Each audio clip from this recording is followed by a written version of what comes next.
Sapnali, we should go on It's like at exactly 5? at 5 o'clock. Yeah. I feel we should, and then you can just wait. Hello, everyone. How are you all doing? You touch chat karke. 5:02 start the introduction, and then I'll start. Okay, because we're invited for just like there's like 5 people that the U.S. Council General invited, so it doesn't look good if I go too late. No, We're no, we'll invited start to on his house time. for iftar. Yeah. I don't want to go too late No, no. because it's I'm at just checking 6 o'clock. on how many have even, come on live on the YouTube. Ma'am, we are already live, so they can hear us. Okay. So, hello everyone, and thank you for joining us today for yet another exciting, session that around 40-45 minutes talk that we are going to hear from our very own Director Education, Dr. Anjum Babukhan. Thank you for taking out time at this time of the day, being here with us, and I'm sure the next 50 minutes of ours will be thought provoking, will be a food for our brain, which will make us to think and give us the food for thought for taking our lives forward.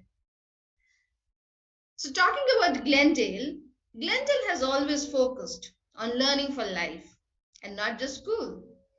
And this is so very evident when we have our dynamic director of education, Dr. Anjum Babukhan, the visionary who herself considers that and being a lifelong learner herself, one after the other, courses after courses, loves to acquire knowledge across the best of the best universities across the globe and then brings it down to her very own Glendale Academy baby, keeping the twin focus of cultivating competence and character. That is what distinguishes Glendale from all the other educational institutes in India. So, intellectual dispositions, which we talk about, which we think about, we consider it as habits of mind. We have our own our thoughts and objectives, or we want to understand what is it all about. It's the mindset that we have about different things in life. We hear a lot of words, the skill sets that are required for the 21st century skills, building on like grit, growth mindset, metacognition, self-efficacy, sociability. So we brought all these things together. Habits of mind, also known as the big five, can be cultivated, developed, and enhanced over a period of time. So this beautiful thought was put into practice and reality in Glendale Academy when all our students, the learners of grade 4 to grade 12, took the psychometric test, and there was a report that was generated. These certain habits give us or lay the path for us to understand ourselves and take our lives forward. Without taking much time, now I would call upon our Director of Education, Dr. Anjum Babukhan, to share her views on this session on habits of mind. Welcome, ma'am. Thank you so much, Ms. Sapnali. Thank you so much. And good afternoon to all our partners in education, our dear parents. Thank you so much for joining us this evening. Just give me a moment to share my screen. Thank you so much, Ms. Sapnali.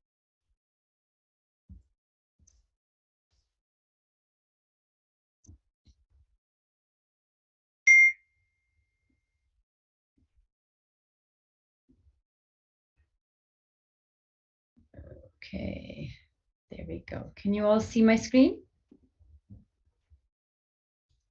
Yes, ma'am. Yes. Okay.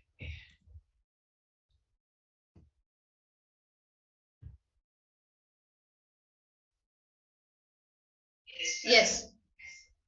Okay. So let's get started. Okay, so Good evening to everyone. This is Anjum Babukhan, and I am really excited to be able to share with you something that I have actually been looking at quite closely during my graduate study at Harvard these last 2 years, and that is basically the different intellectual dispositions and how is it that we can cultivate them further. And I think a lot of you are very familiar with our whole person approach. And we had actually carried out 2 cycles of the whole person approach already. And for the last 2 academic years during the pandemic, actually, I've submitted a paper on the same, and it's been Harvard reviewed, and it's gotten very good feedback. And we also carried out some psychometrics to see with some students on how it's actually looking. And I'm really excited to share a little bit more deeply about the big 5, these habits of mind. And it's about how we've developed these ways to teach, to cultivate, to observe, to assess the performance indicators of what we group as the big 5 that are indicators of academic success. And the good news is that these big 5, namely growth mindset, grit, self-efficacy, sociability, and metacognition, they can all be cultivated, developed, and enhanced. It's not really something that you're born with, but the nurture theory would hold true over here. So these are basically intellectual dispositions, as I've mentioned. And they're basically, what that means is they're patterns of intellectual behaviors that can be valued as, what I mentioned, the intellectual dispositions. And individuals can develop these further to achieve success in various aspects of life, particularly in effective learning and development for themselves. Now, about 1,400 students at Glendale were given this report. It's about the habits of mind. And regardless whether your child, of those of parents who are tuning in, took this, report or not, they went through the psychometric or not, basically today's session will still give you a lot of information about these habits of mind and how they can be cultivated for lifelong learning. So the first page was basically like an overview on how a child scored, and it went over the objective. It talked about the score of how the child scored in grit. And it doesn't mean that if they've scored this, they can't improve later on, but it's given you some goals on how it can actually be increased further. The same thing with growth mindset, metacognition, self-efficacy, sociability. So basically, these are the big 5. So we'll get started, starting with grit. Now, why grit? Now, grit has been shown in research by Duckworth and Quinn that it is a predictor of success and academic achievement, right? And that the grit is also something that became very popular with the TED talk by Angela Lee Duckworth, who coined that term. And she said that grit is kind of like the power of passion and perseverance. And a very nice way to remember it as a rhyme is that persons with grit don't quit, because grit and don't quit, they rhyme, right? And there's basically no shortcuts, and it's basically grit that keeps you coming back each day, to regularly, do, your homework, whether it's your exercise, your sports practice, anything that you keep, that you value, that you keep coming back to it every day, no matter what, rain or shine. So aside from passion and perseverance for long-term goals, grit is also having some stamina. It's also sticking in with your future day in, day out, not just for the week, not just for the month, but for years. This is what you do. These are your lifelong habits of mind that make you work hard to make that future goal into a reality. And another way to describe grit is that life is like a marathon. It's not a sprint.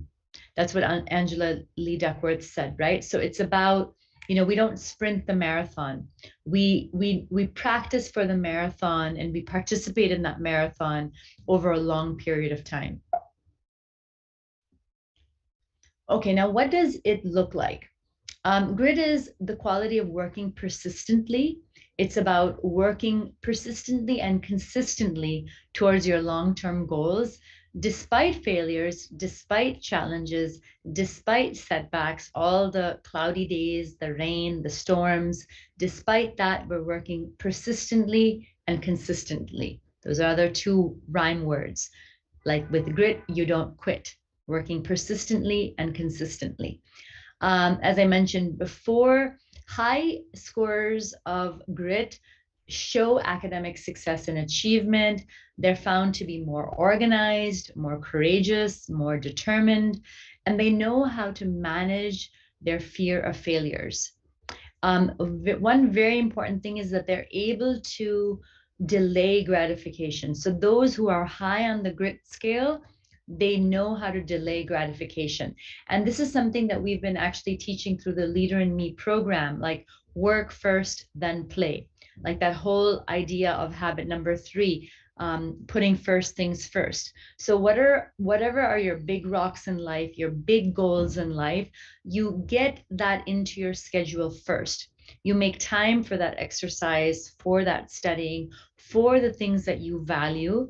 And then you have time to play and, time for leisure, time for other pursuits after that. But if you don't factor that into your schedule at the beginning, then it's very, very hard to fit that in later on.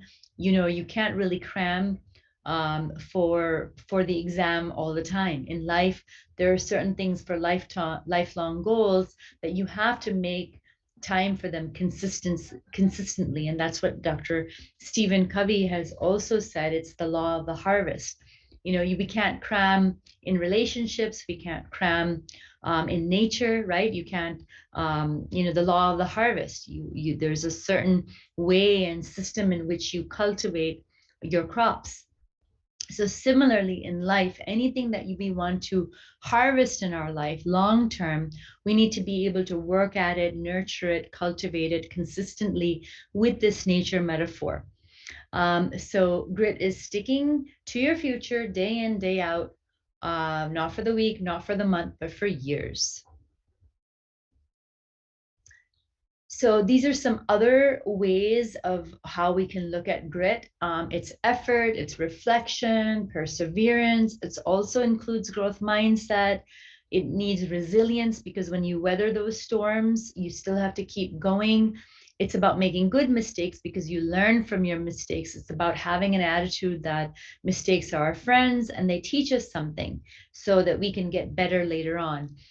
It's, having mental toughness to stick with those goals, and obviously goal setting as well, and knowing what's important to you in your life. Now, what are the ways that we can improve grit, right?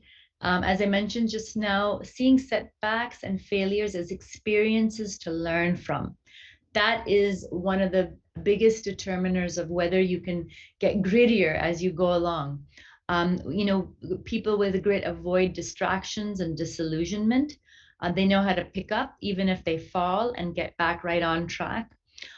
It's also about reducing impulsivity, right? So now, mindfulness is very, in vogue, but we've had meditation in the country for, thousands of years. But really, that's something that kind of teaches you to reduce that impulsivity, right? And even in our Leader in Me program, habit number 1 by Stephen Covey is to be proactive. How do we create that space between stimulus and response? He says that we need to recognize that space in between stimulus and response, and that's where our greatest freedom lies, that willpower, our freedom to choose our response. What am I going to do? Am I going to cave into that craving or that desire, or am I going to stick with it? And we saw this in the Marshmallow Test conducted a few decades ago. It was a very, very famous test that was done. And it showed that kids who were able to delay their gratification of having a marshmallow, if they waited for 15 minutes, they would get another one. And those who were able to wait, they did a longitudinal study, and later on in life, those students, those children who were able to delay their gratification were actually more successful in life, is what the long-term study showed. And the professor who conducted that study, I think he just passed away just a year or two ago, very recently, but it's always been cited, the marshmallow study. The other thing is to maintain focus. And number two habit number two, begin with the end in mind, is very synonymous with that, about being able to focus on long-term goals and what end we have in mind. And Stephen Covey says that, all things are created twice. First, there's a mental creation, and then there's a physical manifestation of that creation in reality. So remember, first it starts in our mind, and then we have a physical manifestation of that if we're gritty enough. So grit is give it your all, redo if necessary, ignore giving up, and take time to do it right. That's a beautiful, beautiful acronym for grit. And, parents, you're welcome to take a screenshot of, my slides and use it, maybe even download some of these beautiful little, images or acronyms, from the net itself. This is also something that builds character, I wanted to mention, because Glendale is about cultivating character and competence. This is kind of coming under both. So when students fail, it actually builds their character and helps them to develop grit, which is a mental toughness or courage that leads to perseverance. So this is something that Duckworth shared further about grit. Now, there are a number of traits that synergize with grit, as we mentioned before, being resilient, passionate, organized, focused, striving for excellence, having perseverance. These are all synonymous with grit. Okay, now moving on to the next is growth mindset. And this is something that became very famous. It was coined by Carol Dweck. And she said that in growth mindset, challenges are exciting rather than threatening. So rather than thinking, oh, I'm going to reveal my weakness by doing something new or out of my comfort zone, you say, wow, here's a chance to grow. So there's two types of people in the world. There's fixed mindset individuals and there's growth mindset individuals.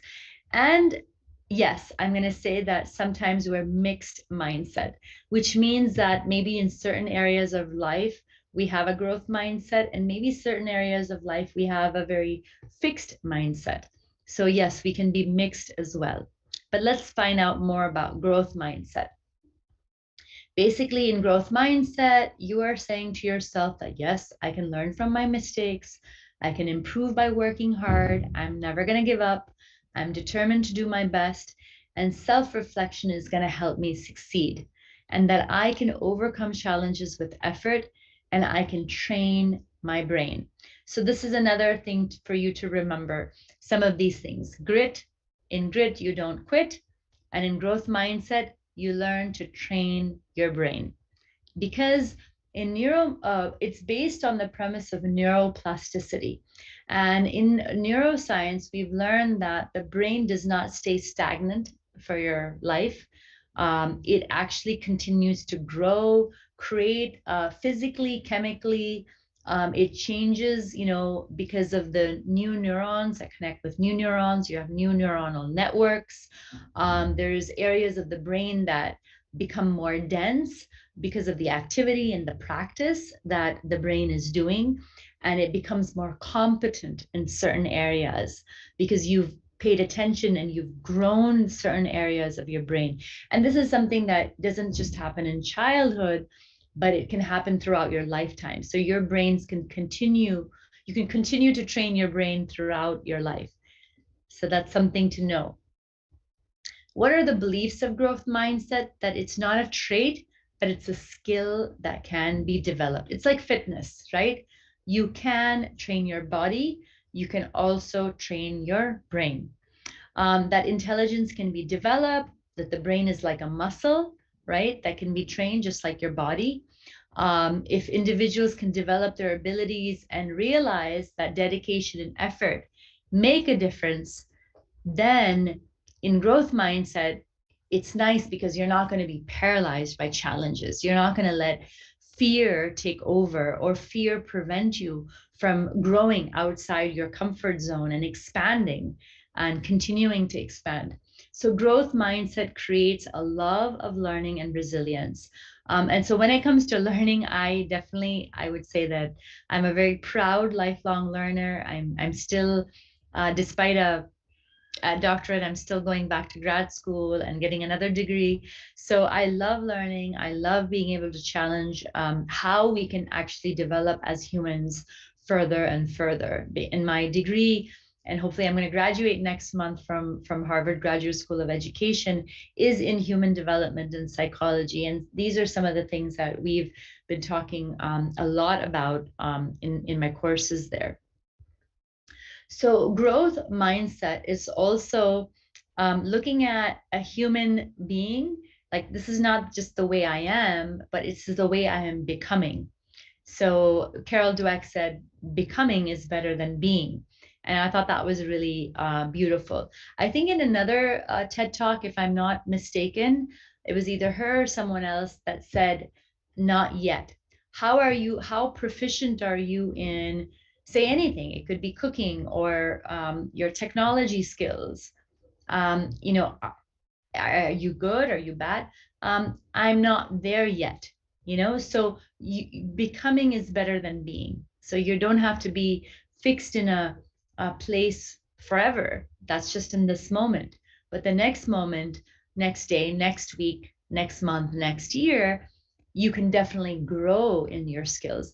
And more research is showing that far from being simply far from simply being encoded in your genes, personality is flexible, dynamic, and it changes over the lifespan.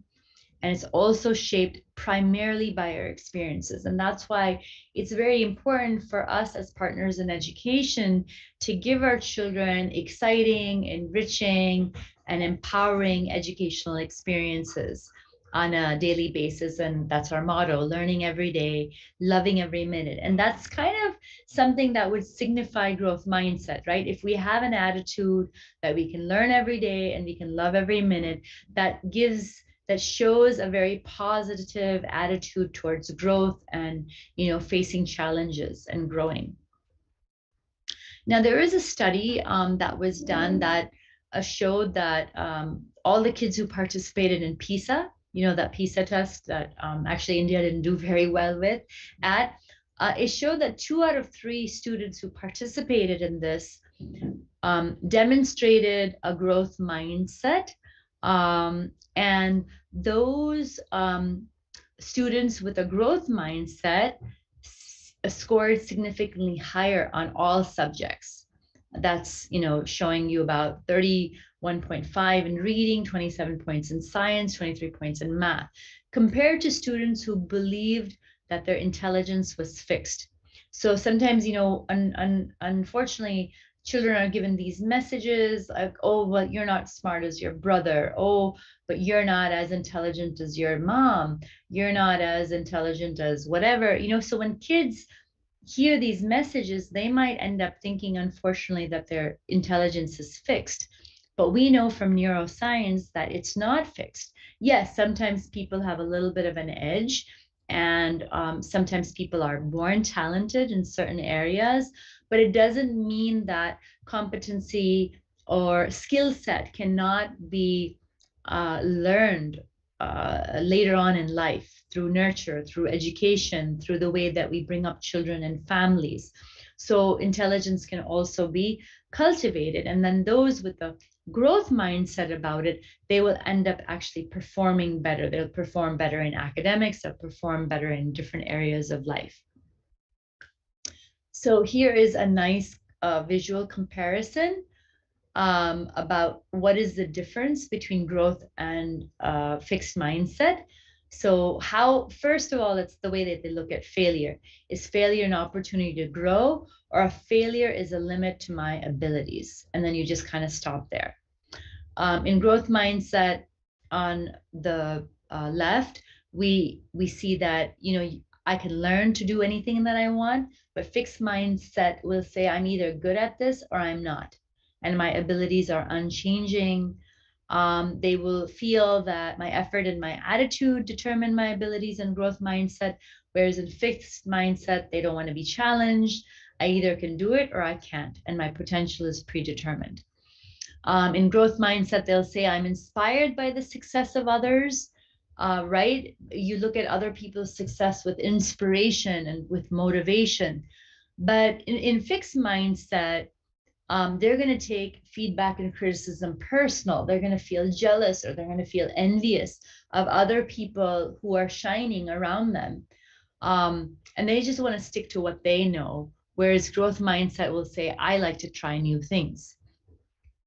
So there is another study here that I quoted where a student's willingness to persevere in difficult tasks and recover more quickly from failure was shown in the PISA test when they asked 600,000 15-year-olds from 78 countries and economies whether that they believed that their intelligence was something fixed and unchangeable.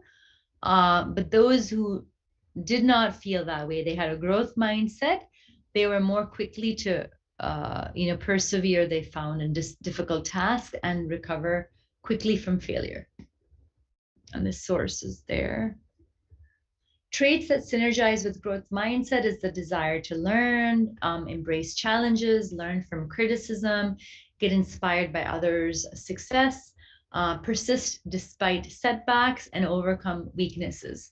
So some things are similar, as you notice, in grit and growth mindset. And we saw that on the previous set of slides as well. So they are very, very synergistic with one another. Embracing your challenges with an open heart, because through every challenge, strength forms. This is something personal, but I remember when I was in my 20s, I used to kind of look back at my childhood and it'd be like, oh, I wish I had this, and I wish I had that. I wish, my parents did this more, my parents did that more. And then I did this parental review with my dear friend, Lakshmi, and we have there's a book club that she leads, and she had helped us do this parental review. And we looked at what did the different decades teach us, what did our failures and setbacks of what we experienced in our childhood teach us. And then I realized that, wow, had we not had those difficult times, so whatever your parents experience, you end up experiencing as a child. But that completely changed my mindset.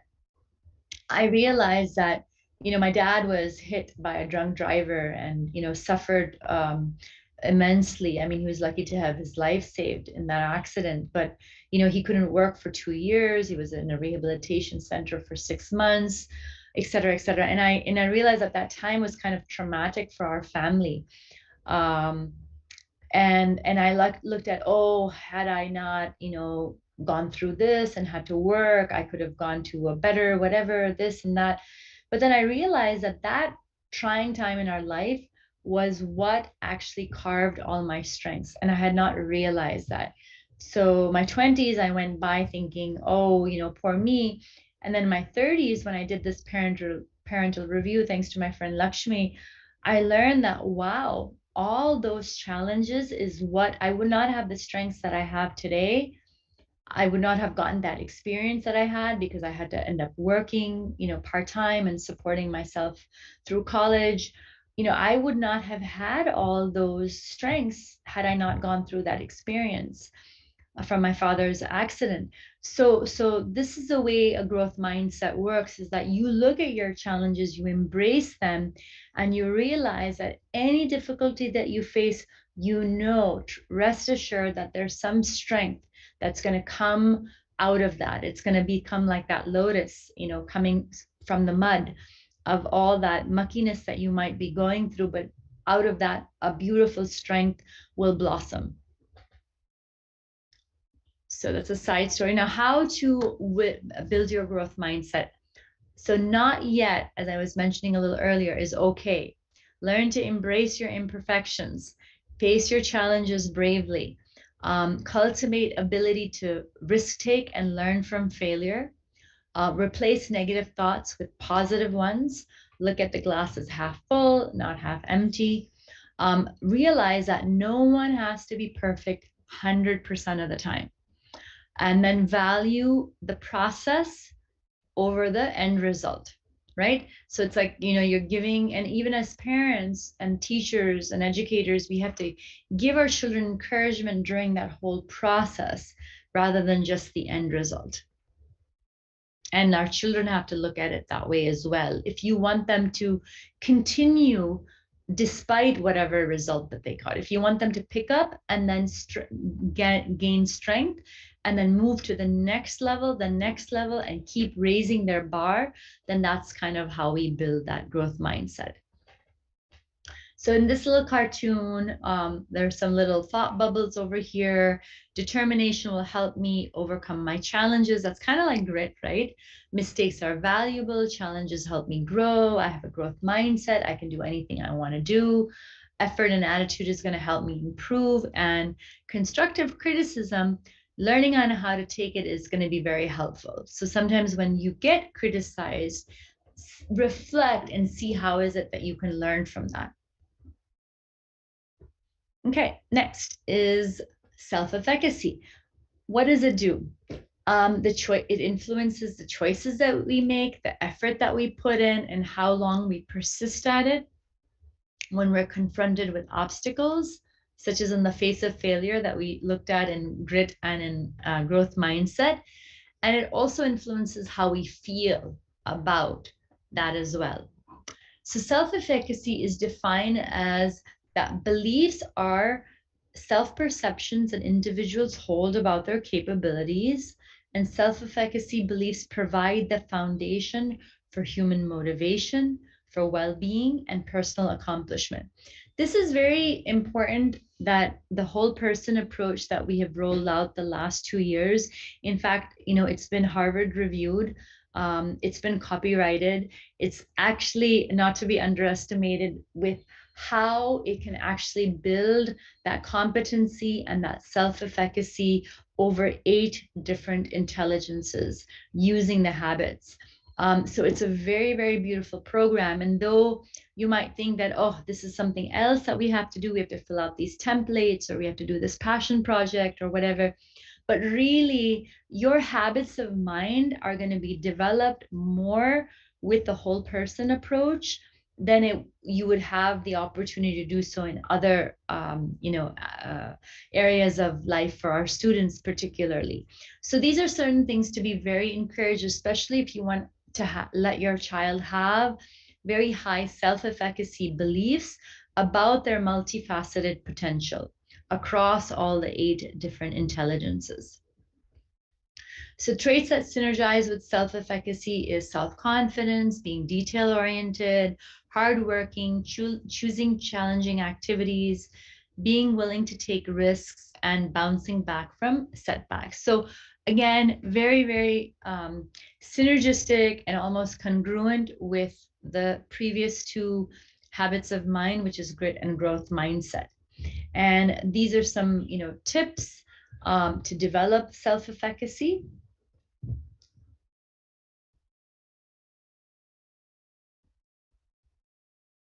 So how do we build self-efficacy? Celebrating your successes. Mastery experiences play a critical role in the establishment of self-efficacy.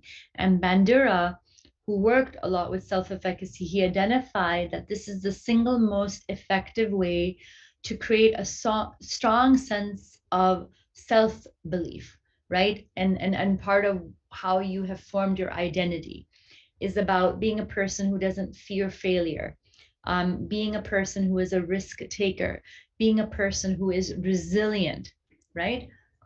Being a person who likes to learn and continue with that resilience, perseverance, and continue to learn and grow. Another way to build self-efficacy is to observe others, because research shows that vicarious experiences obtained through peer modeling is an important way of strengthening self-efficacy. So, sometimes in our friends group, like, oh my God, I love how you did that. Teach me how to do that. Like, show me how you did that, they have these little hacks or tricks of the trade, so learning from other people is a very important way to build self-efficacy, if especially if they're valued peers, whether it's in your personal life, your professional life, your academic life. It's a very nice way to build it. And remember, one of the things was to not be jealous or envious of others, but take inspiration from them. So this is how we take inspiration from others and grow ourselves as a result of the beautiful work that other people are also doing. Then, of course, it's exerting the effort. A never give up attitude helps you in bouncing back from setbacks, and it helps you keep moving forward towards progress. And then paying attention to one's thoughts and emotions is also very important. And that's another way to boost your self-efficacy, is to look for ways that you can manage your thoughts and emotions about what you're trying to accomplish. So for example, because I'm studying and I'm working, and I haven't been, I mean, we've always had a cook, so I haven't had as much chance to go into the kitchen as I would have imagined doing, and I would always feel sad about it. And then my friends would be like, you can't be good at so many things, like you're good at what you do, and then there's other people who are good at what they do, and that's okay. So not feeling bad about myself, because I know if I put my mind to it, I have actually cooked up some really nice things, but it's just that I don't have time in my schedule to do that on a daily basis. So it's about how you prioritize your feelings and your thoughts about what you can do and what you can't do, and that's okay, because there's so many people around us, so many things that you can do to outsource, right? Your things that need to be done, and that's okay. And if you can afford to outsource it, it's okay to do it. If there's certain things that you need to learn how to do, then you just have to put your mind on learning on how to do it. So habits of mind self-efficacy is a belief in one's innate ability to achieve goals, right? And individuals with high self-efficacy are going to exert sufficient effort, combined with proper execution, and that's going to lead to successful outcomes. So if we look at this from left to right, remember we mentioned a couple of these things: influences, personal performance accomplishments, vicarious learning from others, social persuasion, emotional arousal. These are the things that will influence and increase your self-efficacy. So it'll increase your persistence, your performance, and approaches towards it versus avoidance. For example, that example that I gave with the cooking, right? And feeling kind of like, so during spring break last year, we actually went to this person who was then moving to Canada to learn, Hyderabadi cuisine, because that was a beautiful opportunity to be able to, learn from her. And and it was spring break, I was free, I did it. And my friends kind of encouraged me to do it, and then I made a couple of things afterwards. I fed the family, took some nice portraits of it, and then they're like, see, if you put your mind to it, you can do it. It's just whenever you want to do it, that you can do it. It was like that. So that's an example kind of from my personal life. So self-efficacy, why is it important? It influences everything from goals to actual learning. Those who believe that they can succeed set higher goals. They seek out learning opportunities. They enjoy learning activities more. They generally achieve deeper levels of learning also. And those who have low self-efficacy often set lower goals. They avoid learning tasks, and it kind of can become self-handicapping. And they also enjoy learning activities less, and they also achieve at lower levels. So we see that self-efficacy is directly in line with what you actually end up learning and achieving. And that's why it's a very important habit of mind. So going from like, I'm not sure, maybe I can, and then I did it, right? So sometimes, when we in our environment are very adult-centered or teacher-centered, then, we're kind of more cautious. But the more we become learning-centered, and that's kind of like what we're encouraging in our pedagogy, where you don't have so much talked at or spoon-fed kind of experiences, but you have ones where you have to actually make sense of the material yourself. And we've for many years trying to establish that culture of thinking and learning in our schools. So that's actually what helps in these habits of minds. That's what's going to give the children an opportunity when they go from a passive learner to an active learner, to build their self-esteem, to build their self-confidence, and then to be learner driven with that perseverance. So sometimes, a couple of parents asked us, like, why are we doing flip learning? Why are the teachers not teaching it directly? Well, when we're giving them an opportunity by facilitating learning experiences, don't underestimate how much learning is happening. It's learning that is not only about the content itself, the academic content itself, but it's also creating habits of mind. It's also increasing your self-esteem, your identity formation, your self-efficacy, your self-regulation, your perseverance, your resilience. All those things is happening when the learner takes charge. And whether it's through our pedagogy, our Leader in Me program, these habits of mind, these are all ways in which we're trying to empower our students at Glendale. Okay, metacognition. So what is metacognition? It sounds kind of like a mouthful, but it's basically a way of thinking. And it's a way of thinking about our thinking. So it's kind of like observing your own thought process, right? How are you figuring this out? So for children, it would look like, well, what is this assignment asking me to do? This topic is something that reminds me of such and such. Now they're trying to problem solve. Where did I get stuck when I'm trying to solve this problem? What is exactly do I need to figure out? What do I already know about this topic? I'm wondering something, and it's setting off some light bulbs, right, in the mind. What are the steps that I need to follow here? So this is metacognition, being intentionally thinking about how you can think and learn about the task at hand. Does that make sense? So thinking about thinking. So metacognition is something that lies at the root of all learning. It's a self-knowledge or awareness of how and why we think as we do. So sometimes when people challenge your a fixed mindset traits, well, why do you feel that way? What makes you say that? Just challenging them to think about the thinking that they have. And that, by the way, we learn in cultures of thinking is the best line to throw at people. What makes you say that? What makes you say that is inviting the individual in front of you for a metacognitive activity, because they're going to have to explain why they hold that standpoint, why they hold that view, why they hold that mindset, why they hold that opinion, right?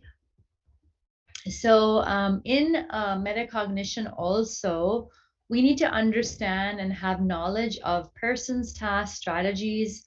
In regulation of cognition, it involves planning, monitoring, controlling, evaluating. All these are metacognitive tasks. It is definitely a higher order thinking skill, right? It's not just rote learning, it's a higher order thinking skill. It measures memory, but it also measures monitoring, self-regulation, and self-awareness. It aids in reflective judgment, decision-making, and problem solving. And it also is maximizing your potential to think, learn, and evaluate for better learning. Okay, so you're looking at ideas, resources, strategies, how you're self-regulating, the memory and study skills, and how you're thinking about the thinking. Now, what are the traits that synergize with metacognition? critical thinking, as we mentioned, problem solving, decision making, self-evaluation, self-awareness, and self-regulation. What are the ways that you can build metacognition? Well, let's look at the Leader in Me framework that our children are mastering. Habit number 3, putting first things first, right? Setting greater goals. I'm sorry. The first one I missed out. Know what you don't know. So habit number 5 says, seek first to understand, then be understood. Okay, so understand what you don't know. And that is a way for you to then go to the next level, right? With grit and growth mindset and self-efficacy and perseverance, all those things. Then you set greater goals. Habit number 3, you put first things first. Then you prepare properly, which is sharpen the saw, habit number 7. So you look at what you need to do. How do you need to regulate yourself mentally, social and emotionally, physically, maybe even spiritually, with a little bit more mindfulness and meditation. That is a way for you to prepare properly. Then seek out feedback, react well to it, and use it. Journaling is also very helpful. Keeping a diary, just logging your thoughts, and you go back and then you see how is it that you've grown. It's a very, very wonderful tool for self-reflection, for self-awareness to kind of come about. It's giving you a space to do that by journaling and keeping a diary. Okay, and I think this is the last one. Last but not least is sociability. SEL,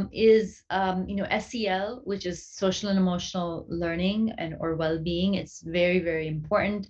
We saw that more and more in the pandemic. What is our preference for being with others rather than being alone? And sociability lies at the core of social learning and emotional well-being. So we don't live in a vacuum. We don't live in isolation. We do need to connect with other people. We have an interdependent world, an interdependent ecosystem, interdependence in our families, our institutions, our classes, our work environments, right? So your ability to, be social, connect with others, be aware of others, to engage with others, to work with others in solidarity, all that is there. So characteristics of social intelligence is that they display strong social and emotional competencies and nourishing behaviors that make other people feel valued, trusted, and respected. So just basically, even in communication, even when we were on Zoom, you wanted to make sure that nobody dominated, in the sharing. Did we hear from everybody? Or was it just a few people being valued, and was only their opinion being valued? So, giving voice and space for others. When we are engaging with them, are we understanding them? Are we first seeking to understand, then be understood? And the social intelligence also describes our human capacity to navigate and negotiate these complex social relationships and environments. So why is it important? Recent brain research has suggested that we're actually wired to connect with others. And that's probably a reason why during the pandemic, during the lockdown, in isolation, there were so many people who struggled with, depression and anxiety and, just that, missing that social connection. I think we really, really learned that very well during the pandemic. And unfortunately, there were some suicides. There were some people that just, because they were not able to connect with others, they just couldn't cope with it. So social and emotional intelligence is very important. We can't negate it. It's just as important as your verbal linguistic intelligence, your logical mathematical intelligence, and other things as well.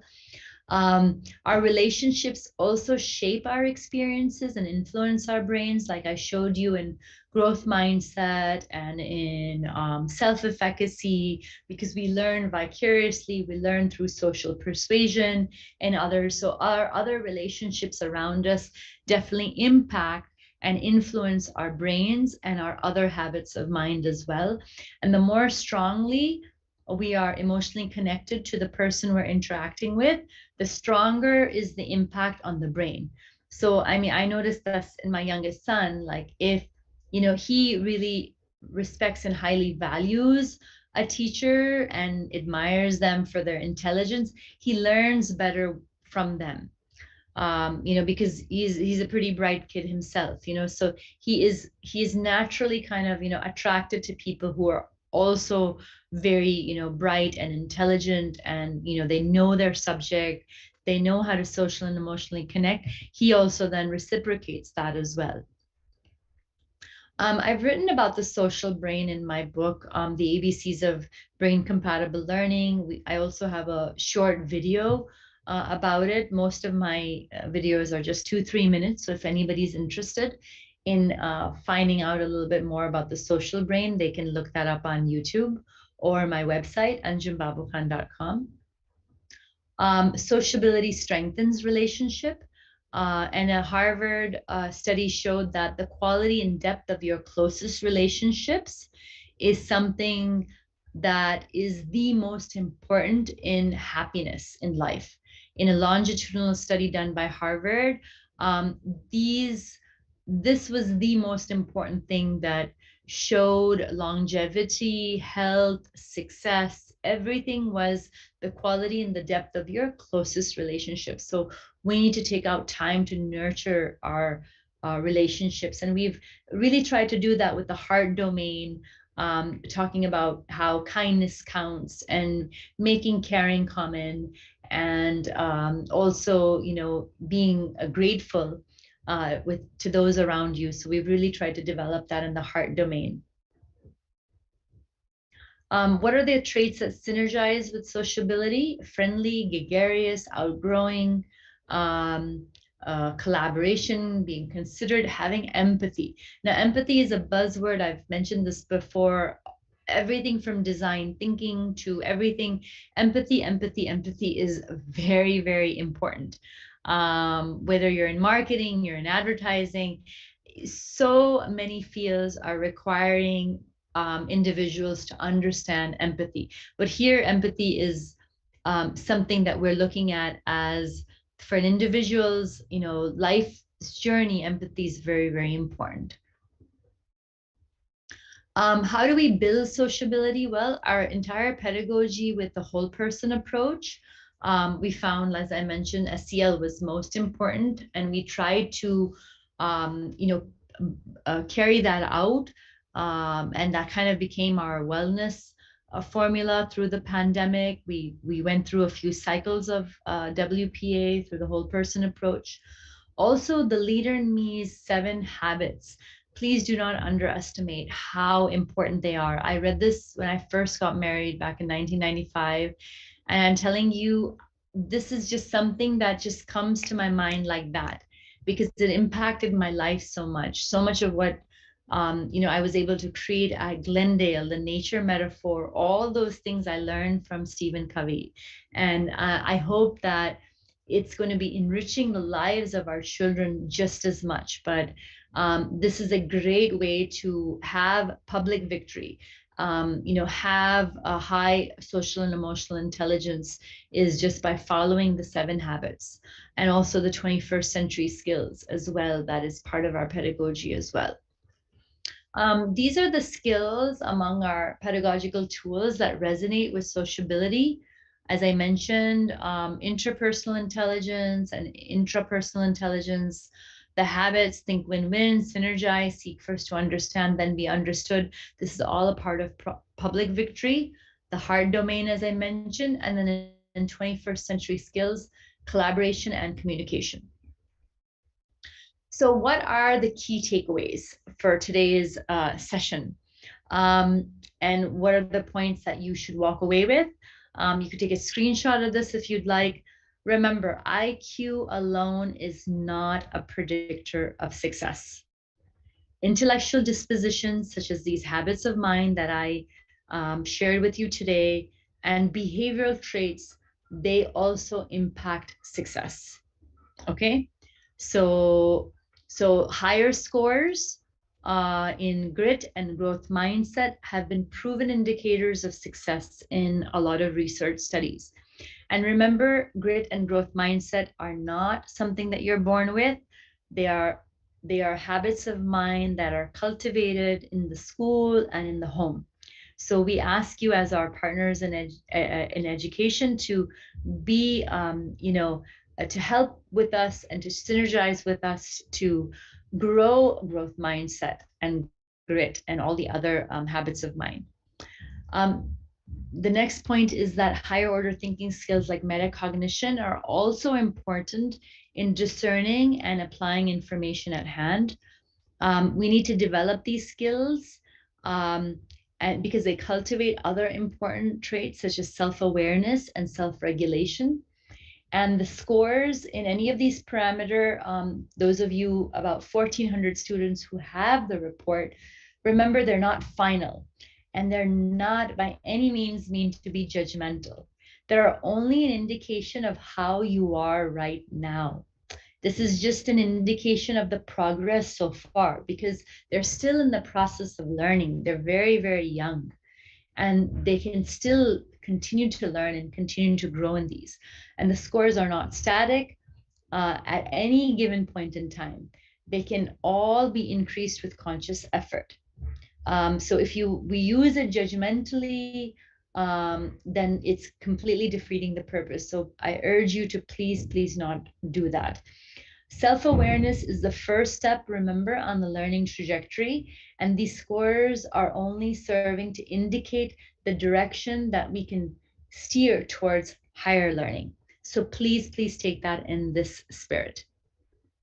So once again, the habits of mind are metacognition, grit, sociability, self-efficacy, and growth mindset. So thank you all so much for your attention. We have the last few minutes. If there are any questions, I hand it over to Sapnali. Thank you, ma'am. Undoubtedly, it was a good lowdown of the big five and a lot of introspection for each one of us. I'm sure all of us, will agree. So we have two questions. One of the parent, Dr. Sumeda, who's a puberty specialist and diabetologist, wants to understand that how do we inculcate the basic habits of Gurukul in our children, because this era is of complete digitalization. So she Sorry, your wants to, voice cut out. Can you just repeat that last line? they want to understand how do we inculcate the basic habits of Gurukul, the knowing, understanding the importance of silence power when all the children in this era are surrounded by the gadgets. It's the digital era. So how do we inculcate this habit with our kids? Yeah, so that's actually a great question. And, I'm very happy to say that at Glendale, we have a few yoga masters led by Mr. Fani Kumar. And we have always have been, whether it's in our assembly or our classes, giving children the time and the space to just quiet their mind. When they come in from, outside activities or into the classroom, 2 minutes silence, and just closing their eyes and just being quiet, just being with themselves, just being with their breath, just being with their own self-awareness. We've done this standing, sitting, lying down. I think we've done this quite a bit and we'll continue to do that because it is very, very important, to cultivate mindfulness, away from all these, distractions, especially digital ones. Also to just remove yourself from that electromagnetic radiation is also very, very important. And we will continue to do that because it's important. So thank you so much for your question. Yeah. So we have another question from Lakshmana. Now they want to understand that we are focusing on habits instead of focusing on mindsets. So how do we develop a mindset that will enable us to develop habits? Because habits in turn help to develop skill sets. Their question is it not true that habits cannot be built as we fail to identify the purpose at times, what we want to achieve? I feel habits, mindsets, these are all very kind of interwoven ideas, you know. I feel that they could be similar. Like Einstein's quote is that education is not the learning of facts, but the training of the mind to think, right? So how we think, the habit of mind to think, you know, like we mentioned in metacognition and things like that, it's all related. And I have another slide that kind of shows you a pedagogical chart, right? So these are the 5 C's of the 21st century: creativity, collaboration, critical thinking, communication, and then we've added character to that. And you see that they're all congruent and synergistic with the multiple intelligences that we have. And you can see that kind of color. Now, Dr. Howard Gardner, he proposed the multiple intelligences. He also proposed the 5 minds for the future, which are basically 5 mindsets, right? The creative mindset, the respectful mind, the disciplinary mind, the disciplined mind, the synthesizing mind, the ethical mind. They're basically mindsets. And when we build, say, creativity, we're creating that creative mindset. When we're building collaboration through interpersonal, naturalistic, and we're creating that respect, like, right, that mindset of respect. Critical thinking is going to give you a disciplined mind, right? Communication, visual spatial, working with others is a synthesizing mindset. And character is an ethical, right, mindset. So I hope that that would answer that question. But I see the time, it's exactly 6 o'clock. Yes, it's So exactly 6 o'clock, and I would like to tell our parents that we were going to take only the pedagogical questions. So, any other questions related to the administrative and other related areas will be answered via email. Thank you so much. We are dot on time. Thank you, the faculty thank, members. Thank you, partners in education. And once again, thank you, Anjum ma'am, for that beautiful insight that you've given us today. thank you so much. Thank you so much, parents, for joining us. Thank you so much, Ms. Sapnali, for hosting the program today. Bye-bye, everyone. Have a great evening. Bye.